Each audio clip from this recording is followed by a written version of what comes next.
I have yet to see plants that tall. Yes. That was nuts. Like what was the tallest one you think? So those plants, man, maybe I'm putting cream on the taco, but they were like 25 feet tall, about to reach like 30, you know, type of, like, they were huge plants. Like they were starting to curve over. They were hitting the electric. I measured them. They're at least 20. I kept some of the rods. They look like big Gandalf wizard staffs. But yeah, those were, those seeds were sent to me from Trident Seeds, Landrace Mafia. They were seeds sent, harvested in the Orissa, Purple, Koraput Valley. I think it's somewhere in the Himalayas. Correct me if I'm wrong, but it's like India Landrace variety. And I actually did like an open pollination mystery male. It could be F2. It could be hit to some Thailand Landrace. It could be hit to some modern day hybrid. But from the looks of the stuff that I grew out, it was more than likely a Landrace hit to another Landrace, even more so an F2. And that's what I grew. I grew a huge India Landrace that was made again in my backyard. Like it was like a second population. And then 25-foot plants. And I'm thinking of growing like only that, but like it's probably at my house, like on some bamboo shit.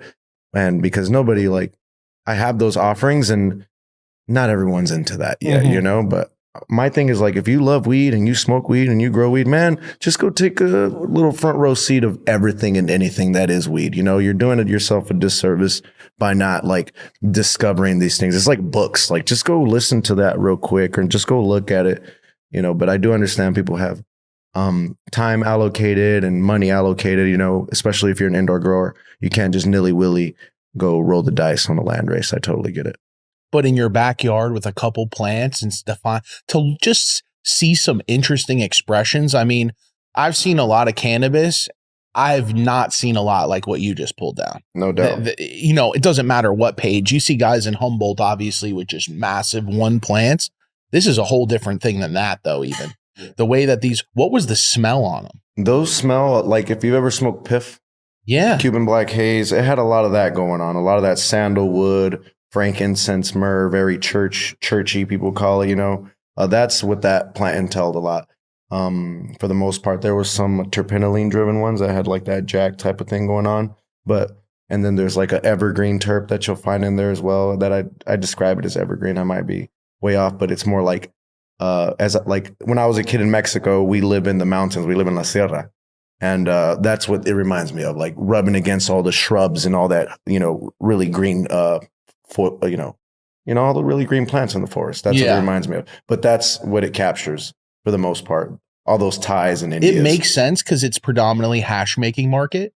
And when I think old school, like almost, you know, Indian Moroccan hash, that is what I think of as like those terps. No doubt. And those Thailand Landrace varieties were sent directly from Thailand, in Thailand postage. It was like Samyang. Another one was like 1100 elevation. And that one reminded me of a lot of like alien cookies. And then another one was Samyang Doi Chang, and then like golden triangle juicy fruit or something like that. But the ones I really repopulated and kind of worked on were the 1100s and the Doi Changs. And they just, you know, they're big growing plants. That's what's special about them. Like other plants don't do that. Like you really got to pop those to get that expression.